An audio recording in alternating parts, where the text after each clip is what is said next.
এই বন্ধুরা, ডাইনোসরদের সেই চেনা আতঙ্ক, গা শিউরে ওঠা থ্রিল আর রোমাঞ্চ নিয়ে পর্দায় আবার ব্যাক করেছে জুরাসিক ফ্র্যাঞ্চাইজ। আজ আমরা এক্সপ্লেইন করতে যাচ্ছি ২০২৫ সালের অন্যতম most awaited science fiction action movie Jurassic world rebirth. এটি জুরাসিক ওয়ার্ল্ড টাইমলাইনের চতুর্থ এবং পুরো ফ্র্যাঞ্চাইজির সপ্তম সিনেমা। আপনারা যারা ডাইনোসর মুভি পছন্দ করেন তাদের জন্য এই মুভিটি হতে যাচ্ছে একদম নেক্সট লেভেলের একটি এক্সপেরিয়েন্স।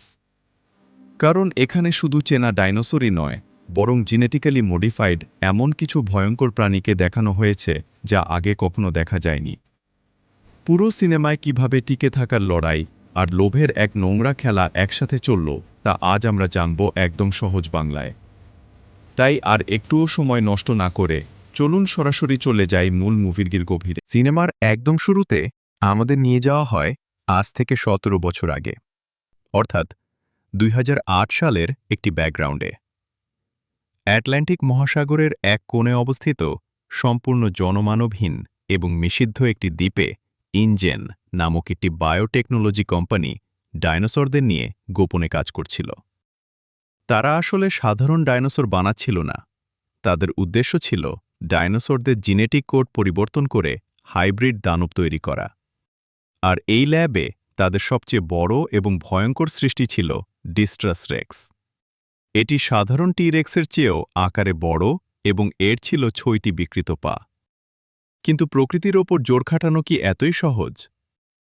এক রাতে একটি অপ্রত্যাশিত টেকনিক্যাল ফেলিওরের কারণে এই বিকৃত দানবটি তার খাঁচা ভেঙে মুক্ত হয়ে যায়। ল্যাবের ভেতর শুরু হয় রক্তবন্যা। পরিস্থিতি এতটাই নিয়ন্ত্রণের বাইরে চলে যায় যে ইঞ্জেন কোম্পানি তাদের কোটি কোটি টাকার ল্যাব এবং রিসার্চের কাজ ওখানেই ফেলে রেখে যুদ্ধকালীন পরিস্থিতিতে দ্বীপ খালি করে পালিয়ে যেতে বাধ্য হয়। এরপর আমাদের নিয়ে আসা হয় বর্তমান সময়ে, যেখানে আমরা পরিচিত হই মার্টিন ক্রেপস নামের এক বিশাল ওষুধ কোম্পানির মালিকের সাথে। মার্টিন একজন ব্যবসায়ী, আর ব্যবসায়ীদের কাছে মানুষের জীবনের চেয়ে মুনাফাই বড়। সে জানতে পারে ওই পরিত্যক্ত দ্বীপে এখনও ডাইনোসরগুলো বেঁচে আছে এবং তাদের শরীরের বিশেষ কিছু উপাদান দিয়ে হৃদরোগের এমন এক মিরাকল ওষুধ তৈরি করা সম্ভব যা বাজারে আনলে সে বিলিয়নিয়ার হয়ে যাবে।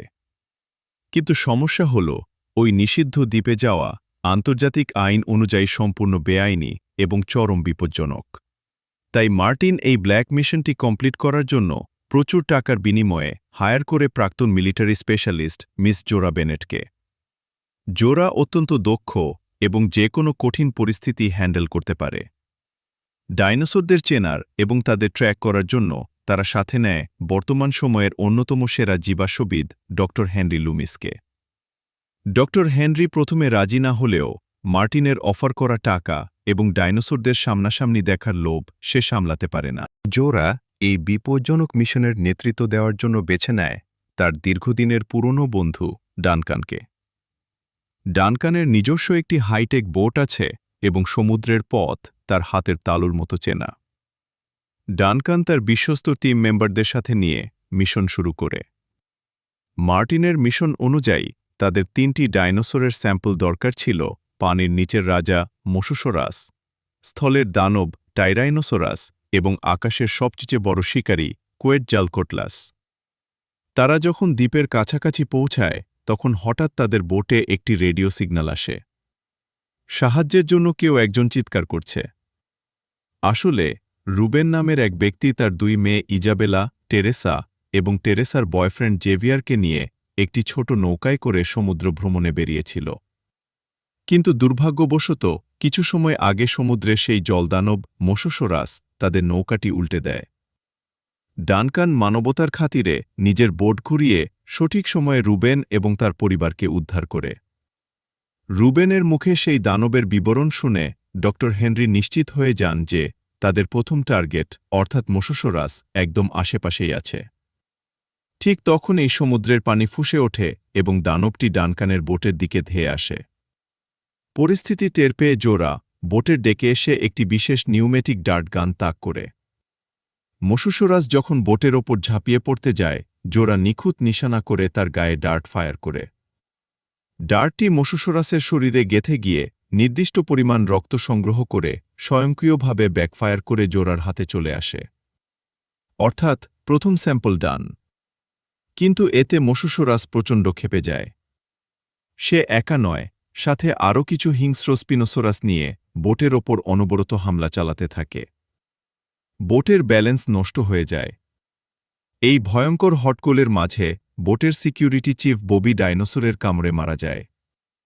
প্রাণ বাঁচাতে রুবেনের মেয়ে টেরেসা যখন বোটের রেডিও দিয়ে কোস্টগার্ডকে ডাকতে যায়, তখন মার্টিন ভয় পেয়ে তাকে ধাক্কা দিয়ে ফেলে দেয়। কারণ কোস্টগার্ড জানলে মার্টিনের মিশন ফাঁস হয়ে যাবে এবং তার জেল হবে। ধাক্কা লেগে টেরেসা বোটের বাইরে ঝুলে পড়ে এবং মার্টিন তাকে সাহায্য না করায় সে পানিতে পড়ে যায়। তাকে বাঁচাতে জেভিয়ার, রুবেন এবং ইজাবেলাও পানিতে ঝাঁপ দেয়। এদিকে ডানকান বোটের ফুল স্পিড দিয়ে বোটটিকে ক্র্যাশ ল্যান্ডিং করিয়ে দ্বীপের পাড়ে তুলে আনে। মশুসরাসের হাত থেকে তারা বাঁচলেও তীরে নামার সাথে সাথেই একটি স্পিনোসারাস তাদের আরেক মেম্বার নিনাকে টেনে নিয়ে যায়। এখন তারা এমন এক দ্বীপে আটকে আছে যেখানে প্রতি পদে পদে মৃত্যু। জোরা সবাইকে শান্ত করে জানায় ২৪ ঘন্টার মধ্যে তারা ফিরে না গেলে একটি ব্যাকআপ হেলিকপ্টার আসবে। তবে তার জন্য তাদের দ্বীপের ঠিক মাঝখানে থাকা পরিত্যক্ত গবেষণাগারের হেলিপ্যাডে পৌঁছাতে হবে। সবাই যখন জঙ্গল ধরে এগোতে থাকে তখন তারা বিশাল এক সবুজ উপত্যকায় এসে পৌঁছায়। সেখানে তারা দেখতে পায় টাইরানোসরাসের একটি বিশাল দল। ড. হেনরি জানান এই প্রজাতির টাইরানোসরগুলো শাকাহারী এবং শান্ত। তারা কোনো ঝামেলা ছাড়াই অতি সহজে দ্বিতীয় ব্লাড স্যাম্পলটি সংগ্রহ করে নেয়। কিন্তু আসল নরক অপেক্ষা করছিল ৩ নম্বর স্যাম্পলের জন্য। উড়ান্ত মাংসাশী ডাইনোসর কোয়েটজালকোটলাসের শরীর থেকে জ্যান্ত অবস্থায় রক্ত নেওয়া অসম্ভব ছিল। তাই ড. হেনরি বুদ্ধি দেন পাহাড়ের চূড়ায় থাকা তাদের বাসা থেকে যদি একটি ডিম চুরি করা যায় তবে সেই ডিমের ভেতরের ভ্রূণ থেকেই লাস্ট স্যাম্পল পাওয়া সম্ভব। জোরা, হেনরি এবং লে ক্লার্ক অনেক কষ্ট করে পাহাড়ি খাজে ডাইনোসরের বাসায় পৌঁছায় এবং একটি বিশাল ডিম ব্যাগে ভরে নেয়। কিন্তু তখনই আকাশ অন্ধকার করে মা ডাইনোসরটি বাসায় ফিরে আসে। নিজের ডিম চুরি হতে দেখে সে রুদ্রমূর্তি ধারণ করে। জোরা এবং হেনরি ডিম নিয়ে কোনো মতে পাহাড় থেকে নিচে গড়িয়ে নেমে আসলেও লে ক্লার্ক সেই দানবীয় পাখির নখের আঘাতে ওখানেই প্রাণ হারায়। ৩টি স্যাম্পল নিয়ে জোরা, হেনরি, ডানকান এবং মার্টিন যখন গবেষণাগারে পৌঁছায়, অলৌকিকভাবে রুবেনের পরিবারও জঙ্গল ও নদী পার হয়ে সেখানে এসে হাজির হয়। তারা আসার পথেই টের পেয়েছিল এই দ্বীপের ডাইনোসরগুলো কতটা হিংস্র। এমনকি তারা আসার পথে একটি ছোট কিউট ডাইনোসর একিওলপসকে ভালোবেসে ব্যাগে পুরে নিয়ে এসেছে। ল্যাবে ২ দল সামনাসামনি হতেই টেরেসা চিৎকার করে মার্টিনের আসল রূপ সবার সামনে এনে দেয়। সে বলে এই মার্টিন তাকে মরার জন্য পানিতে ফেলে দিয়েছিল। নিজের মুখোশ খুলে যাওয়ায় মার্টিন আর নাটক না করে পকেট থেকে গান বের করে সবার দিকে তাক করে। সে জোরার কাছ থেকে স্যাম্পেলের বক্সটি ছিনিয়ে নেয় এবং সবাইকে বন্দী করে। ঠিক তখনই গবেষণাগারের কাজ ভেঙে একদল ক্ষুধার্ত উড়ন্ত ডাইনোসর মোটাডন ভেতরে ঢুকে পড়ে। শুরু হয় তুমুল চেঁচামেচি আর দৌড়াদৌড়ি। সবাই জীবন বাঁচাতে এক এক দিকে ঘরের ভেতর লুকিয়ে পড়ে। মার্টিন এই সুযোগে সবাইকে মরার জন্য ফেলে রেখে ল্যাবের একটি গাড়ি নিয়ে একা হেলিপ্যাডের দিকে রওনা হয়। এদিকে ড. হেনরি একটি ফ্লেয়ার গান ফায়ার করে উদ্ধারকারী হেলিকপ্টারটিকে ডেকে পাঠায়। হেলিকপ্টারটি যখন ল্যান্ড করতে যাবে ঠিক তখনই চারপাশ কাঁপিয়ে জঙ্গল থেকে বেরিয়ে আসে সেই ১৭ বছর আগের ৬ পাওয়ালা বিকৃত দানব ডিস্ট্রাস রেক্স। সে এক কামড়ে হেলিকপ্টারটিকে ধরে মাটিতে আছাড় মারে এবং চোখের পলকে সেটিকে ধ্বংস করে দেয়। হেলিকপ্টার ধ্বংস হয়ে যাওয়ায় সবার পালানোর একমাত্র পথ বন্ধ হয়ে যায়। ডানকান তখন সবাইকে বলে এই ল্যাবের নিচে একটি আন্ডারগ্রাউন্ড ট্যানেল আছে যা সরাসরি সমুদ্রের পাড়ে গিয়ে শেষ হয়েছে, যেখানে একটি ছোট রেস্কিউ বোট রাখা আছে। সবাই ট্যানেল ধরে দৌড়াতে শুরু করে, কিন্তু ট্যানেলের শেষের লোহার গেটটি ভেতর থেকে লক ছিল। যেহেতু গেটটি অনেক ভারী এবং এর লক সিস্টেম বাইরে, তাই ছোট ইজাবেলা দরজার রডের ফাঁক দিয়ে গলে বাইরে চলে যায় এবং সিস্টেমটি অন করার চেষ্টা করে। ঠিক এই সময় মার্টিনও গাড়ি নিয়ে সেখানে এসে পৌঁছায়। সে ইজাবেলাকে ধাক্কা দিয়ে বোটে উঠতে যায়, কিন্তু কর্মফল বলে একটা কথা আছে। ঠিক তখনই টানেলের ছাদ ভেঙে আবির্ভূত হয় সেই 6 পাওয়ালা ডিস্ট্রাস রেক্স। মার্টিন চিৎকার করারও সুযোগ পায় না। দানবটি তাকে গাড়িসহ চিবিয়ে পিষে ফেলে।